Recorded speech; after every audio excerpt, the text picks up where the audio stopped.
if you're putting up a boring ass, sterile, uninspiring, shitty job ad, and it would be more fun to drink a glass of paint. Like, don't complain if you feel like the marketplace is crappy. Yeah, Alisha, tell us a bit about yourself, what you do, what do you currently do, and sort of the journey you took to get to where you are now in a quick and concise way, I guess. All right, I'll give the TLDR version. So basically my career started very much in sales. And so I've worked in call centers, cold calling to get people to sign up to Origin Energy when I was 19 and never paid a bill myself ever. Turns out I'm really good at sales. And then I moved into telco sales at JB Hi-Fi. And in this time I was in a gap year I thought I would never have. And I thought I'd be a dentist. I was like, that's a health field. Health field's growing. People have teeth. Makes sense. That's where the money is. I'm going to go into health. So I ended up thinking I would be a dentist or a physio. That's what I got accepted into. And I ended up having this gap year and started working in the business world.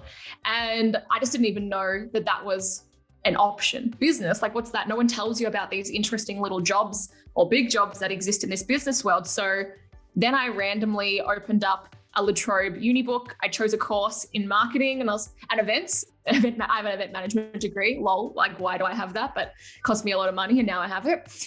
And then throughout that uni degree, I took every opportunity I could and ended up working in a creative agency. And eventually that landed me in my first year out of uni. I worked at a place called KingKong, which some people might know, which was created by Sabri Subi, who is obviously an extremely smart guy. I was one of the first employees.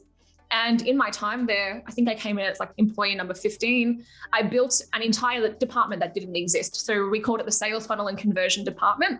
I came in and he was like, look, there probably won't be enough work for you for just a project management. You're also going to be in the sales team. I was like, yeah, cool, love sales. And next minute, I was about 22, 23, building this team, writing all the process docs, learning how to be a manager and a good leader, and went from just myself to a team of 7 conversion rate optimization specialists and digital strategists that looked after everything after the click. And we also had a design team, a copywriting team, email marketers, project managers, etc.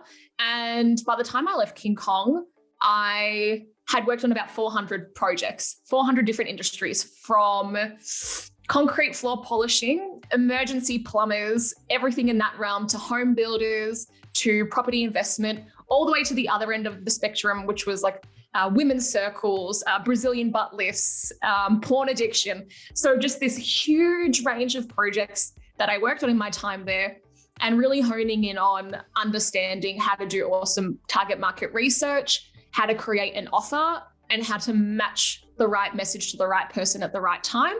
Then I went to Foundr magazine, run by Nathan Chan, and did exactly what I never thought I would do again, which was build a conversion rate optimization and sales funnel team. So they had a very small marketing team. It was mainly one guy who was my manager, who's an amazing marketer. So I came in to support the growth of the company there and built out their sales funnel team, all of the processes, etc. And eventually, so kind of last year, my partner and I, who has a similar background, we met at KingKong and he worked at the UDI as the head of funnels and conversions. We had this thing called Operation Freedom. And we sat down about a year ago, not too long, and we were like, all right, like, how are we going to get to where we want to go? And we had all of these random businesses, and eventually we got to where we are today, which is our business called Persuasion Experience. And I can explain more about the name and what that is, but that's where we are now. We started closing clients from our bedroom for like $40K a pop, no website, who the hell are these people, to now we're working with billion-dollar companies like Wayflyer, who does e-commerce funding, and working for ourselves and building the systems for a business. So there's the monologue you asked for. That's super crazy. First thing is, how did Sabri Subi find you? Like, how did he find this 22-year-old that was able to just build out this whole team? Like, where was the job application? I want to find one of those people. Yeah, I know, right? Just randomly, I happened to know through a friend of a friend, somebody who worked at KingKong, and I wasn't enjoying the agency I was in. I worked full-time in an agency during my uni. And she was like, oh, we went to zero latency today as an excursion team thing. And in that same time, this other agency I was working in was such a tight ass, he wouldn't put the heater on and I had to boil water and put my fingers in it to type. And I was like, you know what? Going and shooting zombies sounds a way more cool than freezing to death at a job. I read the job ad, and if you're familiar with with Sabri and classic Sabri style, it was pretty crazy. And I was like, oh, this seems weird as shit. I was like, I don't know if this is for me. But then, I wrote an application letter. I didn't know what direct response was really, but I learned about it, wrote a long direct response letter, and we had an interview, and he negotiated hard, and and then I started working there, and I was there for about 3 years. That's crazy. And what you did for KingKong and Foundr, was it, when you say sales conversion and sales team, were you basically building out the system for them to get agencies and clients, or were you helping their clients get results? Yeah, so different in each business. In KingKong, the marketing machine, Sabri was head of business growth. So he looks after KingKong's business growth, but all of the clients, so about the 400 clients that came in while I was there, I was building out all of the systems and the processes to support a team to do that. So as you can imagine, and building your own businesses, to me, the systems and the processes are like the bones. And if you don't have those, you have a very floppy body that doesn't know what the hell's going on, and you don't have a very tight ship. So for me, I'm very process and systems driven, but it was a lot of learning.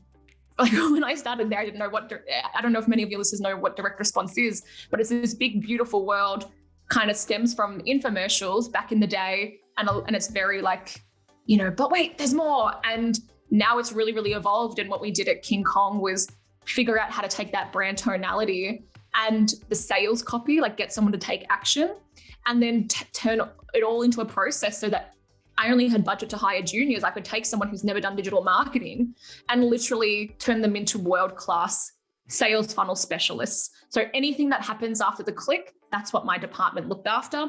For Foundr, it was how to sell courses on Evergreen on autopilot and the launches as well. That's crazy. So in KingKong, you weren't running the ads, but you were sort of worrying what happens once people click. Is that correct? Yeah, exactly. So it's kind of like the campaign management to an extent. The account managers really manage that, but we figured out, okay, what is going to be congruent from an ad and where are they going to land? We figure out the temperature of the traffic. So if you're talking to somebody on Google Ads, that's different to how you talk to them on Facebook ads. So number one is figure out that temperature of traffic and the conversation you're entering. The next thing is to figure out their level of awareness. So where are they in the awareness scale? Eugene Schwartz has a great 5 different levels of awareness. So are they solution aware? Are they unaware? And you have to figure out what conversation you're actually entering on that temperature of traffic. Then you understand the target market. We would research them extensively, the competition. And the most valuable thing that we did was figuring out what the target market's dream outcome was, how to create this irresistible offer that when somebody read it, if they didn't take up the offer, they'd wake up in cold sweats in the night, like, oh my God, I should have taken that up. Or they couldn't even concentrate on feeding their kids because they didn't take this offer up. And that all comes from really understanding the problems that they have and how you can show you're a vehicle to their desired outcome. And then at the peak, how many clients would you have to manage, or how many clients would your team have to manage? Oh my gosh. So one thing with the type of work we did, we would do the funnels and then launch them, but we had to front load our work to make sure to get it right. So there wasn't, in an agency like that, in such a bulk quantity, we didn't have room to get a strategy wrong. Like it had to be right the first time. And that's this really awesome thing that I developed in KingKong, was this front loading of the work, this research, this hardcore research to get it right. But I would be managing a team myself personally and have up to 20 to 40 clients that I was bringing through, and my team would have a similar amount, like a lot of different clients. Like I was probably doing about 5+ kickoff calls a week of bringing on new clients. Yeah. And then, so when you have so many different clients in so many different niches, how do you, what's the system to manage them all? Because that's a funnel, a page for each thing. And then each client, you might need different pages for traffic coming in from Google, Facebook, and then aren't you also split testing landing pages and then multiply that by like 50 clients? How do you what's the system for that? Yeah, good question. And that really goes back to why having systems and processes is really important. And also the onboarding system I created as well. So people are on the same page, because the breakdown really happens when people are off doing their own things. So in my team, I wanted to find that delicate balance of having a system that people had to follow, because otherwise it would be absolute chaos, but also giving people that freedom to figure things out on their own and put their own creative spin on it. So, hey, this is the picture of success. These are the must-dos through the process that you need to get done. And then they can kind of get to where they need to go, but they have some room for creativity and problem solving. But to answer your question, yeah, that took a lot of time, because it's not just us, we're managing other stakeholders. So we're managing clients. So I wrote all the canned responses that would go out to every single client. And there was this thing that we thought about in our team and in the wider company called the KingKong Experience. And how could you make a consistent experience for every single client that was coming in? So I took a lot of what I knew from sales and thought, well, you're always selling. I had to sell myself in that initial kickoff call, or my team in that initial kickoff call, so people had our trust. Because what happens is after the sales team is on a pedestal. It's like, oh, well, the guy told me this. And I'm like, far out. Okay. So like all of these things would happen, and we're constantly optimizing and tweaking the systems. We would write all of the canned responses so that everything that came out from the team was controlled and optimized. So if my team came to me and said, I'm starting to get this objection from the sales copy, what we did then would be like, oh, Sabri, can you, because like everybody like read Sabri's book, and then all of a sudden they were an expert on marketing, and we had all these fanboys coming through. We're like, okay, Sabri, I need you to record a video about copy that we can send to clients with their copy to stop that objection. And so in terms of like the systems and the processes, all we thought about was creating the minimum viable and then constantly reiterating with the friction points. And by the end of it, we had this absolutely beautiful, seamless system that took a client, and within 4 to 6 weeks, had this high converting funnel spat out for the traffic team to start sending traffic to. And it took time, but I think a lot of people think they're going to get their systems and their processes right straight away. No, write the minimum viable. Like, this is what I did. It was just me. I just wrote down what I did. Then somebody tests it out. I find the holes. I fix it. The next person comes in. There's friction from a client. We test it. We iterate. So yeah, describing the system would take longer than how long we've got today, but that's some of the ways that we thought about it to build it that will hopefully be useful for people. Now, when you sort of got hired, how did you learn everything that you're sort of just talking about? Like, did he teach you everything and you sort of applied it yourself and then you built the SOP, or how did you learn every step of the process? Yeah, Sabri and I would joke about this, because in my time there, I never had a one-to-one, but obviously by osmosis, I was learning stuff from Sabri, and he was very, in the best way possible, very hard on what I did and the things I did, and pushed me to get better. But a lot of it, and this was just the nature of working in a fast-growing agency and the types of people that he hired, was I took it upon myself to learn. So not only was I learning about direct response and marketing fresh out of uni, learning all of these things, because spoiler alert, that $30,000 degree did not teach me anything I used in at KingKong or Foundr. And just absorbing all of that and understanding and just constantly being a student of marketing. But then I was learning about, like, we would treat our teams like a microcosm within the business, like its own business. And because we were serving business owners, then I would learn about how to run a business so I could be more valuable to my clients. And then the next thing that was really important to me was being the best manager and leader I could be in my team. So learning about building culture and learning about doing one-to-ones and learning how to actually nurture people and be this really exciting part of their career that they look back and think, oh, holy shit, yeah, Alisha really took me to where I wanted to go. So yeah, I think for a lot of that sort of stuff, like, you have to take it upon yourself to learn and to upskill and to get to where you want to go. Interesting. So let's say I put up a job listing, I interview a bunch of people, I find some 22-year-old that's super motivated, I bring her on. How do I keep her motivated? How do I keep her pushing forward? How do I keep her challenged? What kept you going for that period until you sort of eventually went on your own thing? But during that time, what kept you motivated? Yeah, good question. And this is the thing where what motivates somebody is different for everybody. Yeah. Some people are motivated by money. Some people are motivated by goals. Some people are motivated by praise. And so when you are a manager, you do need to figure those things out. And then to layer that in, some people want praise, but not publicly. Some people want praise, not privately, but publicly. So for me, if anybody here ever wants to try and manage me, the thing that motivates me or that I really enjoyed is goal setting and having like a challenge. So it was very loose. Everybody's like, we're going to be onboarding like 200 clients this year. Can you build the team? Thanks. And so for me, I was like, that's a challenge. And the awesome thing about working there and that I really enjoy was the autonomy. So maybe sometimes it's skewed too far into the other direction of figure it out. And that's just how it was. And that was the way it was. And that was fine. But for me, it's having that autonomy to solve a challenge with the support that I need when I need it. So that's what keeps me motivated, is seeing the difference that I'm making within a company, but being able to have an idea and bring it to life myself without those constraints and the bureaucracy you might get in a larger organization. That's why I love working in these small, fast-paced teams, because I was a 22-year-old and people were like, yeah, that's a great idea, go do it. But how many places can you work where that's a reality? It's often like the price of your suit equals the worth of your thoughts, So that was one of the things that I found really exciting working there and some of the other places I've worked. Interesting. And then when you sort of were building your team within this company and Foundr, did you ever get to a point where you were able to just bring on people and let them figure it out? Or did you have to understand every single part of the process before you brought someone on?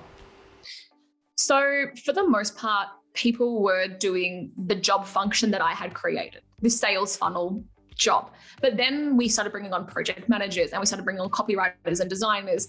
And I can't be expected to know exactly what they do, but I knew enough that I could talk to them intelligently, and I upskilled enough so I could know whether they were doing a good or a bad job. Like I would do the job to an extent and upskill in that as a manager. And then I would just have to know when, to trust somebody else that's actually better than me at what they do. Like we had a business analyst and I'd be like, hello, we need a new project management software. I don't think Trello is very good anymore. And she was like, yes, that's crap. Let me build it for you. So a big part of that is, having trust in your team and trusting them that they're going to, like you hired a smart person. So trust them that they're going to be able to figure it out. Beautiful. So now I've got a gist of sort of what you did in KingKong. Tell me what you end up transitioning to and what you did in Foundr. And Founders, they have like 20 courses going on and they have a bunch of, so I'm really curious to hear about that. But tell me about your experience at Foundr. Yeah, so when I started at Foundr, as I said, there's like some people doing different jobs, but it was a really small team. And I came on board to do their sales funnels, build the sales funnels team. And so the three parts of my job, one was the launch and the relaunch. So I was going to take that on, build out the systems. The second part was evergreening the courses. So taking a launch that had the potential to be evergreened, which for anybody listening that isn't sure, that means that it just works all of the time. Whereas a launch is like a once-off event, evergreen. So for Foundr, their start and scale and Instagram domination are some of those pillar courses that are always on evergreen, always selling.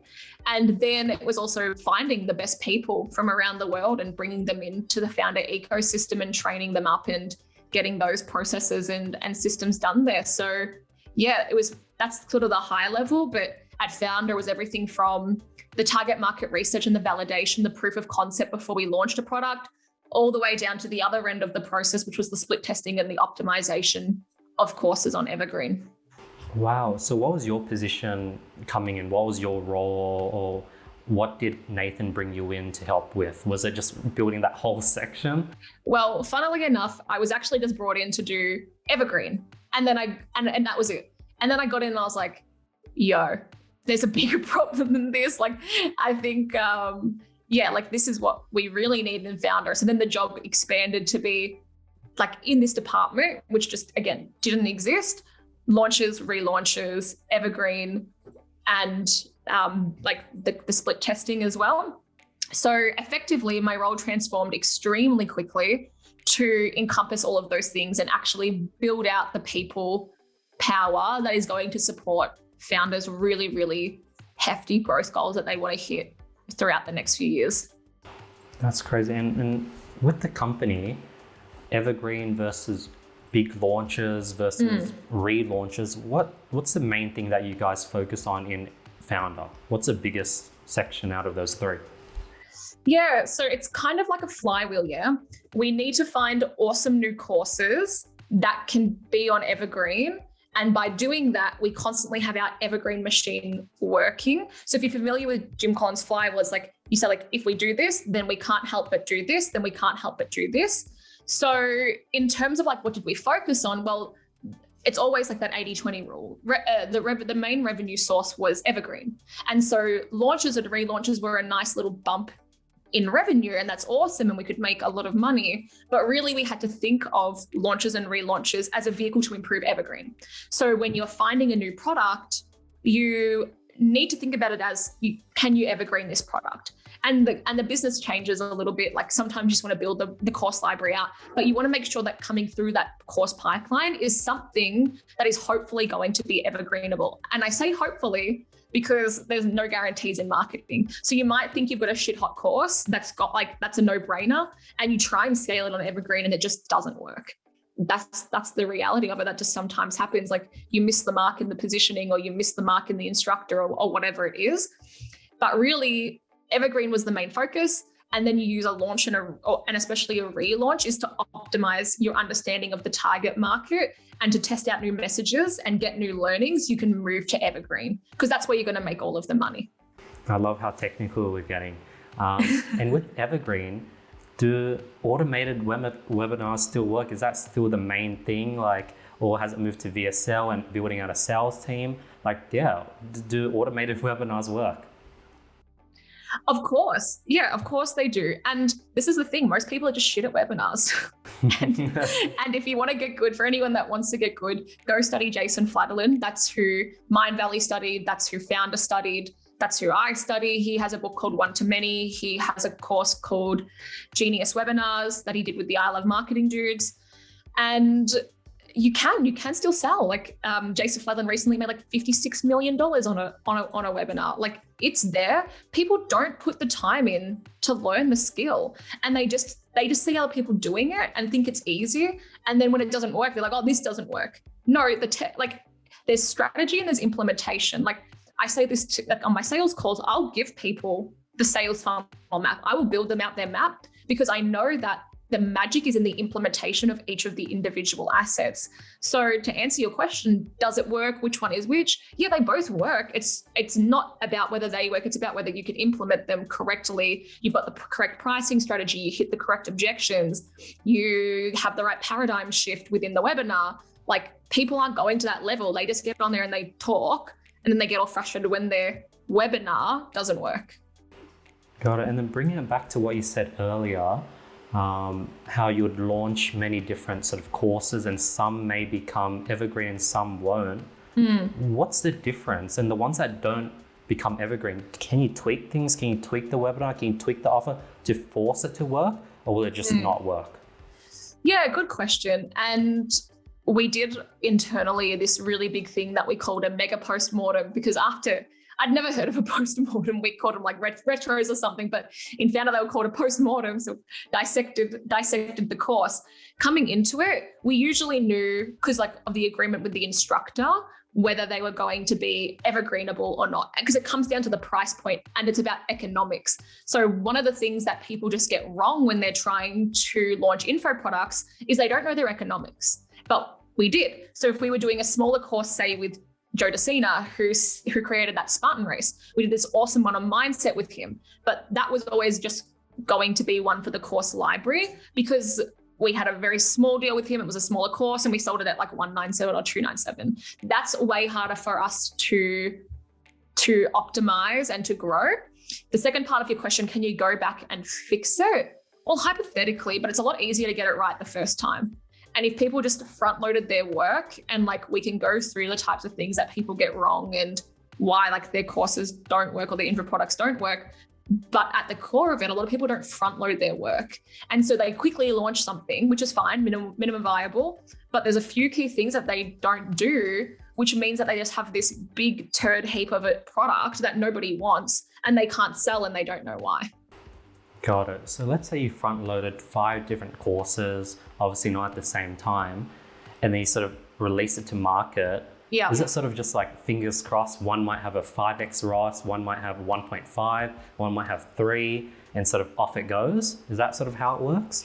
Well, some of them, yeah, like we would not like fingers crossed, good luck to everyone involved, hopefully these work. But a lot of it was like, okay, we're going to take our bets. We did our proof of concept and we did our validation to like make the best bet.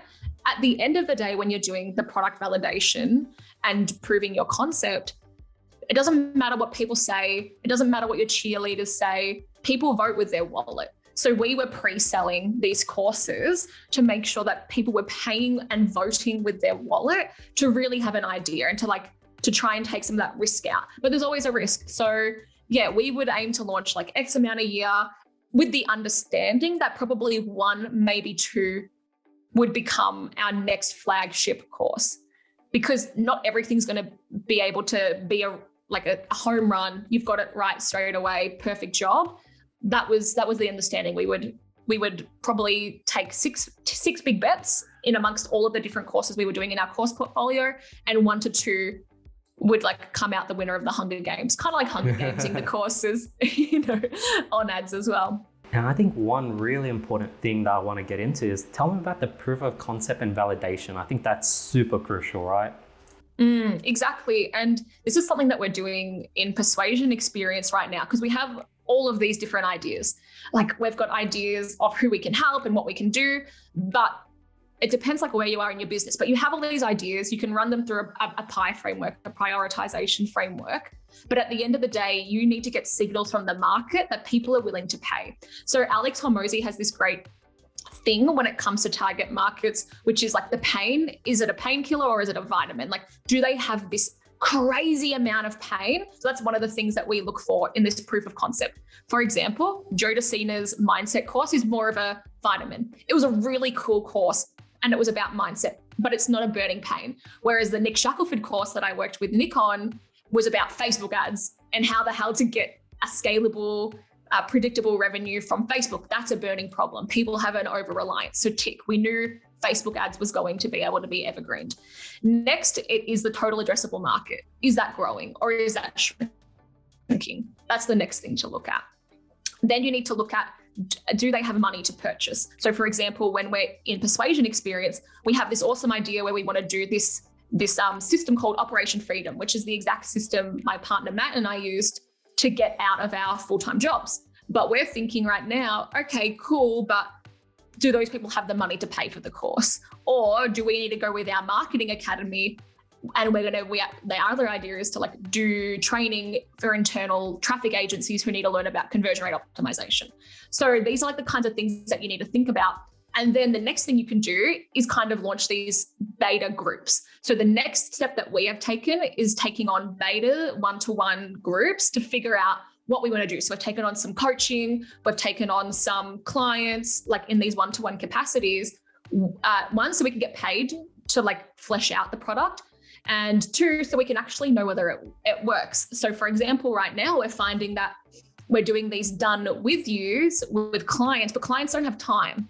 Like that's the whole reason they pay us a lot of money to do the funnels. They don't have time. So like, cool, well, before we just built a whole product, now we know that this program isn't going to work because people aren't going to put the time into it and they're not going to get the results. And then finally, the next step is, this is not how Foundr did it, but that just didn't fit within the Foundr systems, but this is the process I think is the best process, is then to run a beta group and do something like the next beta group. Like you have your one-to-ones, but then you have a cohort and you do a cohort and you do something called co-creation. So what you do is and this is what I do with my course clients, is you don't actually create this whole product from scratch. You have an idea of what the target market wants, you've surveyed them, then you sell it, but then you're kind of creating week by week and you're asking people leading into that week what they want, and then you're actually making it with them. So instead of making this thing that you think people want, you're actually creating the very best product that is going to solve people's problems. And then you've made the course and you've got paid to make the course and you've made the course to what people actually want. And then you can go and try and evergreen it If worst case scenario, you build a list and you do a launch every quarter, twice a year, once a year, whatever. Best case scenario, you launch on an evergreen, question mark, retire to Bahamas. So that's kind of the process that somebody should take to launch something like that.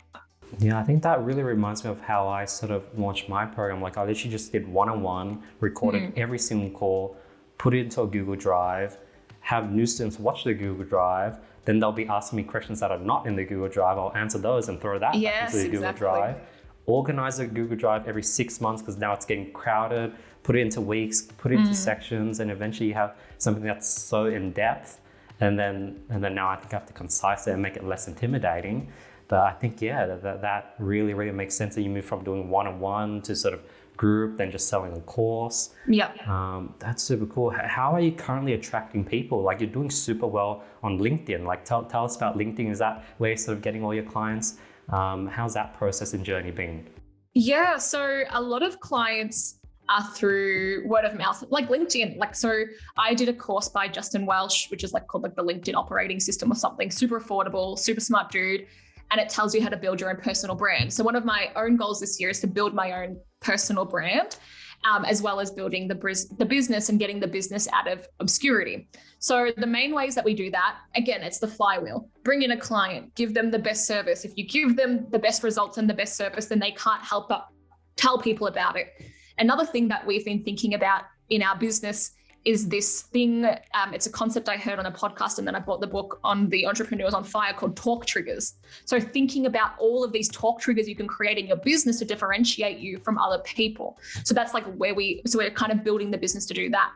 However, the goal of our business, what sort of business are we in? We don't want it to be an agency. That's why we called the business Persuasion Experience. And it's not Funnel Bros or the Funnel Masters or something, because we wanted to carve out our own niche in the market where we were decommoditized. We didn't want to be compared to funnel builders because we're more than that. We're not just simply doing a funnel. We literally come in and plug into a company and figure out every single touch point that they have, how to control it, how to optimize, and then how to intertwine their marketing and their sales experience together. Because what a lot of people forget is that your sales starts in your marketing. So your marketing should persuade so well that by the time it gets to the sales, selling is totally superfluous and unnecessary. That's it. Yeah. The sales experience should be super, super simple.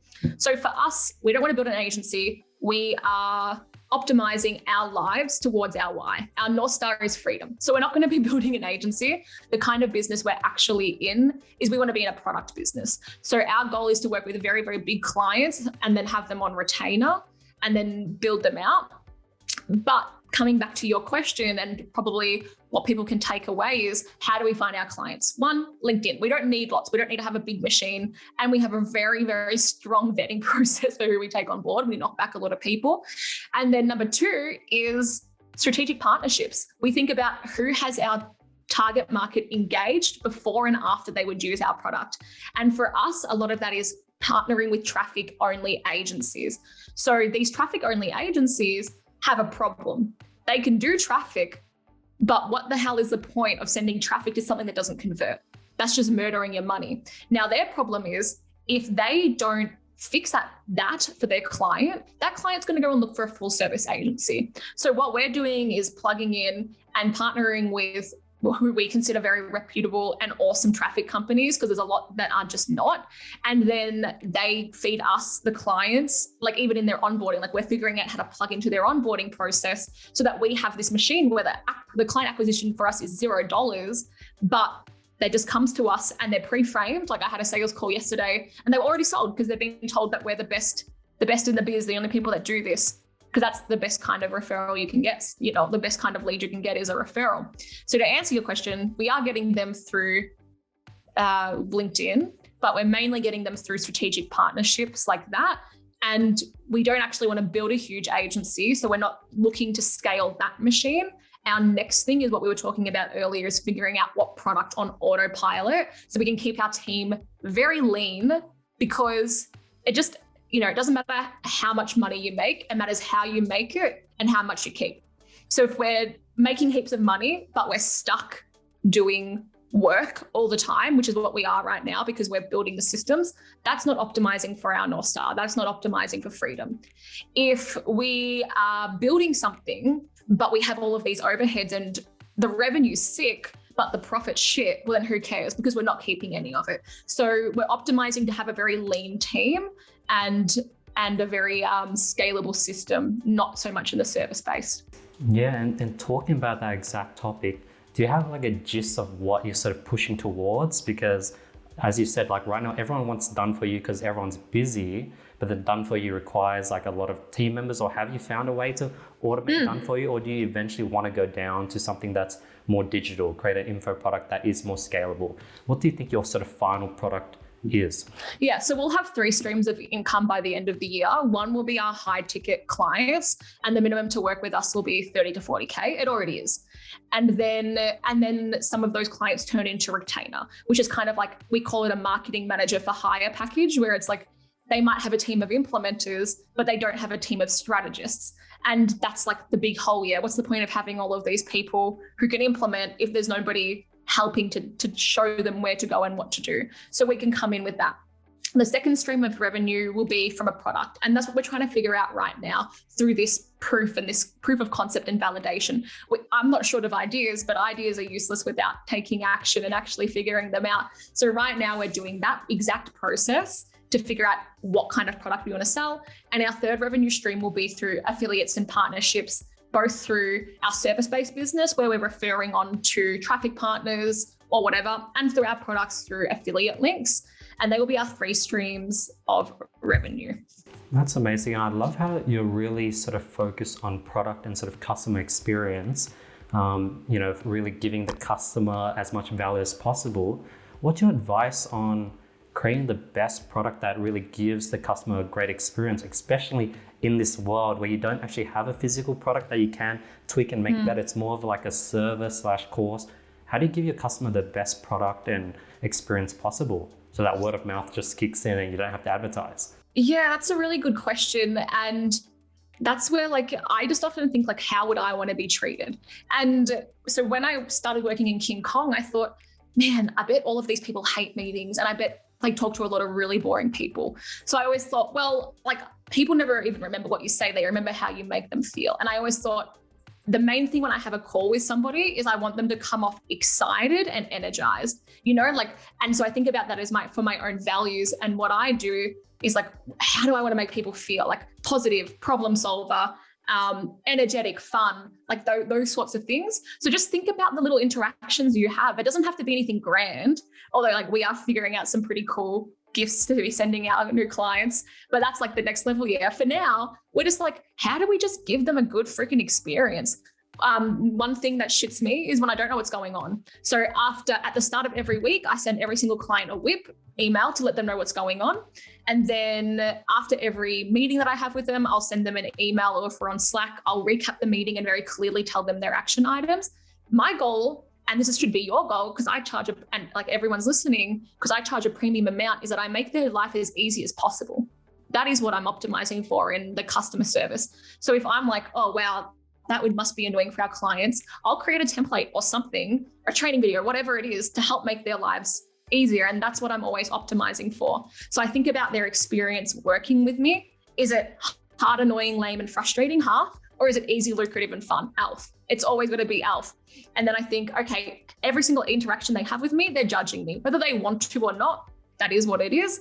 And how can I make their life easy? And then you can do that very easily, but a lot of people don't put in the thought to build that. And then you just start writing it down in a Lucid chart or a Miro board, and then you optimize. Just write down your minimum viable, and then you come back and you optimize. It's oh, I did this cool thing today. I should do that. I should scale that and do that for every client. Sometimes I'll do one thing for a client. I'm oh, that client really enjoyed that. That was awesome. How can I make sure I do that for every client now? And eventually you have this really awesome system that you've built and optimized as you go. One thing that caught my attention was your canned emails. How do you do canned email to all your clients if everyone has a different situation, everyone's at different stages of the funnel, everyone's in a different niche? How do you do an email to that would keep everyone updated? Yeah, good question. So that is a little bit more, so that weekly whip is not a canned response. It's more one-to-one. That Matt and I every Monday have our Monday planning session. So instead of doubling up on my work, I take notes and then I copy and paste what we're doing, because we need to know what the hell we're doing for clients every week. And then I take it and then I have a template. I pop it in for the client. I'm like, here's what we're working on. Here's what we need from you this week. And everybody's on the same page at the start of the week. Because that's one of the big things that I learned at KingKong is clients get annoyed and human beings get annoyed when they don't know what's going on. So sometimes I call it making a show and dance. Like they don't know what you're doing behind the scenes. So when I present a strategy, I don't just get straight into the strategy. I'll be like, yo, guess what I did to figure this out? And then I'll show them all of the research I did. Like I'll walk them through what I did. And we call it doing a show and dance so that they understand that the thought process that went into this, because people don't innately know what you're doing. So if you're doing something really cool, you need to tell people, or like they're not mind readers. And that's definitely one of like my best tips on like helping to sell your strategy or sell what you're doing so you get less friction and less kickback from a client, is to anticipate their objections. You're selling everything. So yeah, learning that sales skill and that presentation skill has been really, really invaluable. Interesting. Last topic. What's your thoughts on hiring? Like in-house, virtual, like the fact that everyone's working out of home now, is there still value in sort of hiring in the top 5 countries? Like, is it better to just hire people in like Philippines, Mexico, India? What's your thoughts on hiring today? Yeah, good question. And obviously like the market's dramatically changed. So I really miss being in KingKong and having my team in-house, because like you could build the culture and it's not a micromanaging thing. I don't micromanage. If anything, I'm the opposite, where I'm like, no, you can figure out this problem. Or if you have a problem, come to me with 3 solutions and we'll figure it out together. And so I really missed that. And that was something that, because when I was at Foundr, that was during COVID, that I really struggled with, was having people around the world to build that culture. But yeah, in terms of like who you should hire and what you should hire and where you should hire from, I don't know. I don't think it matters that much, like where they're from, what they do. And then there's like the conversation around, should you hire for culture? Should you hire for skill? I think that depends on the level of where your business is at. So for us, we just want to hire the best. We have the budget where we don't have time to train people. Some agencies, they do, but you have to know the difference between hiring a $50,000 employee and a $100,000 employee. A $50,000 employee can't solve problems. Like, you know, like maybe they can, but they can't solve complex problems. That's why you pay them $50,000 a year. $100,000, they come with a different skill set.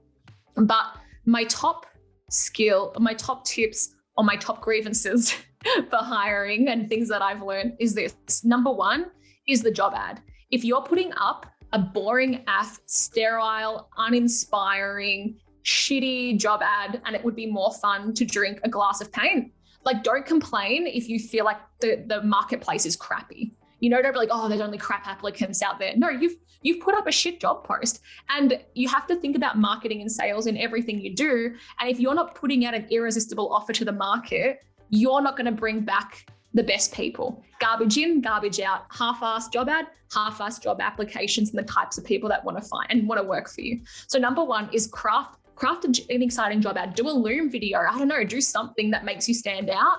Number 2 is a lot of businesses, I think, still think, oh, people should be grateful to have this job. But no, like that's not the world we live in anymore. You should be grateful to have this employee working at your company. And of course, they should be grateful to work there as well, but it's a two-way street. And that's something that I've seen really change in my career, you know, because like that's like the old school way where people would stay in jobs forever and they should just be thankful to have a job. Well, no, now you have to think these employees, like what's in it for me? And like people would like whinge about millennials. I'd think, well, if this was marketing, you would say, okay, well, we need to adapt to the target market. It was just like hiring. Now you need to adapt to the target market. We expect more. Gen Z expects more. Sorry that we're not happy to sit in a lifeless cubicle and be yelled at by some stinky boss. Like we want better for ourselves, and businesses have to adjust accordingly. So creating that irresistible offer of like, why should somebody work for you? Like, why are you the best company to work for? Nobody thinks about that. And not nobody, but a lot of people aren't presenting that and their business in that light, and then they get pissed off that people don't want to work for them. And then number 3 is put energy and time into your employees. Though, like the amount of times I've seen somebody get knocked back for a $5,000 pay rise that they deserved, and then they leave, and then we have to pay for recruiters. Then we lose that IP. When you lose somebody, it takes like a year, like it's like a year of their salary to like replace them. Like that's how much you've lost, you know? And it takes 8 months for someone to be efficient. So just like put time into your employees. Think about your employee experience just as much as you think about your user experience or your client experience. Because yeah, I don't know, it's like, I feel like it's really dull, and maybe you do too, but a lot of people, like, your employees are your lifeblood of your business. And if they're not exciting, they're not engaged, they're not having fun, it just comes across and your business will never grow and scale. So those are the three things: hiring, putting like a good job ad up, giving like an irresistible offer of why someone should work for you, but then giving like a next level experience to keep them as well. So yeah, I don't know if it really matters like where they are and who they are. It more matters like, what do you offer them? Like, how do you make their life better? How do you help them in their career?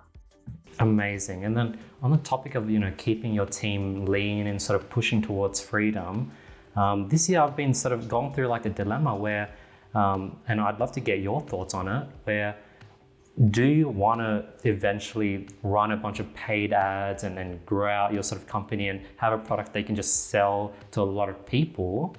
Or would you prefer to sort of just do organic content, grow your personal brand, have people come in super hot? It's not cold leads that you have to convince to join.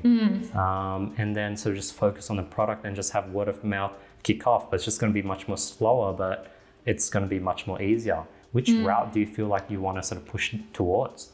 Yeah, good question. So for the service pillar of the business, that will be it. Like if we wanted to run ads and start bringing people in and ramp this bad boy up, we could. But that's a lot of work. And I know it's a lot of work because I've worked in enough scaling agencies and companies. I know what that entails. And I also know how much staff you need to support that. So right now we've paired with the best contractors and people and plug them into our system. So one of our copywriters is a guy that writes all of Evan Pagan's and Tony Robbins stuff. He's one of the copy coaches for Evan Pagan, and he writes the copy for us and our clients. You know, the best people don't always work for other people. So we're happy to plug in contractors. We never put all of our eggs in one basket. We usually have 2 to 3 people. We have our A team and our B team. The A team get most of the work. The B team get a little bit more so that we keep them. Because what happens if something happens to somebody in the A team? We have a B team that can step up. Like a reserves, I don't know if anyone watches football, but like reserves are the ones. Like that's how we think about it with our contractors, yeah? And they're all awesome. It's just who gets most of the work. So yeah, in terms of scaling and making something big, the service thing, no, we won't make that huge. That will bring in a lot of our revenue, but there's 3 pillars of growing a business: selling more, charging more, getting them to buy more. We don't want to sell more. We want to pull on the lever of getting them to buy more. And we want to figure out how can we solve a bigger problem so we can charge more. So we're just figuring out how can we solve the biggest problem in business and work with the least amount of clients so that we can actually charge the most amount of money. And right now, like what we do is, not many people do this. For our product side of the business, oh yeah, that bad boy will be getting scaled to the high heavens as soon as why would we not scale that? Because that will be evergreen, dollar in, hopefully $3+ out. The best investment you can ever make is in ads, yeah? That's how you get, like, there's stocks and there's crypto and then whatever, your little doggy NFTs, but the best investment you can ever make is in advertising and selling something. Interesting. And when you brought up contractors, what does that partnership look like? Are you sort of, is it like a split on how much the client's paying and then you split a percentage to the contractors, or do you pay them a set fee for each job they do? How does a partnership with the contractor work? Yeah, good question. So with our contractors, we have agreed upon costs for what they have to do. They're on a really good wicket. They don't have to deal with the client. They don't have to find the clients. They get reliable, consistent work. So we don't pay them as much as they would usually get because they're doing about 50% of the work that what they normally need to do. But we figure out other ways to do that work at a cheaper rate. For example, with copy, we have our copy team, our research team that does all of the research for the copy at about $25 an hour. Then our amazing copywriters get that packaged up and they just focus on their genius zone, writing copy, which means the costs are dramatically reduced for working with that copywriter. So we know the costs for working with all of our contractors. And then we have a spreadsheet. I didn't make this, by the way, because I'm super lame at spreadsheets. Matt made this. And then we can just quote up a project. We know exactly what the freelancer fees are going to be. We know exactly like how many hours it takes to work with them and whatever, blah, blah, blah. And it's all done. Like, we just know how much all of their fees are costed into our projects. So amazing. I really appreciate your time today. Tell me about your podcast, like just the amount of value and golden, and you speak really fast. So I love it. And we're able to hit so many topics. Tell me about your podcast. Tell me about what you're doing on LinkedIn and sort of where people can just get more value from you. Awesome. Yeah. So one thing, you'll never have to speed me up on your podcast. If you've normally set to 1.5 or 2, like I do to everybody else, I'll be one of those people where you're like, holy shit, slow down, lady. Like you'll have to put me back to probably 1 speed. I'm automatically 2 speed. But people can find me in a couple of different places. Number one is the business. I don't know when this episode will launch, but hopefully by then, because our website isn't far off, we'll be at persuasionexperience.com. And yeah, you'll be able to see our website. We'll be launching lots of free training videos for people as well. That's really important for us, is to give back to the Alishas and Matts from 2, 3, 5, 10 years ago who wanted to learn these things, and give back to like the business builder community and share our knowledge that we have as well. So that will be one place you can find me. Second is on LinkedIn, Alisha Conlin-Hurd, CONLIN-HURD. I'm sure it'll be in the show notes. And yeah, I post on there every single day. So come and check me out. And then the third way is through the Unapologetic Podcast I do with my best friend, Tyler. And that's very much around, the idea is that success leaves clues. And we interview a lot of different women from around the world on their career stories or on their genius zone. So we cover things from imposter syndrome to how to negotiate a pay wage, how to be more mindful, how to overcome negative thoughts, et cetera, et cetera, et cetera. All of these different topics. So yeah, a lot of our guy friends listen to it and like, oh, you shouldn't only do it for women. I'm like, dude, I got to pick a niche. That's the niche. The niche is young, ambitious women. But there's a lot of topics that are very universal there. That's so amazing. Thank you so much for your time today, Alisha. I can really tell you're just like a hard worker, you're a doer, you're super real, you teach what you preach. And I can really tell when I asked all these technical questions, you instantly had the answer, and it was just amazing having you. And I really appreciate your time and knowledge today. Thank you. This is the first podcast I've ever been on. So thanks for popping my podcast cherry. I guess it was really, really awesome. Thanks for having me. Sick. Thank you so much. Hope you guys enjoyed this episode. Everything will be in the description. If you're watching YouTube, if it's on podcast, it will be in the show notes. And yeah, thank you so much for taking the time to listen to this episode. Peace, guys.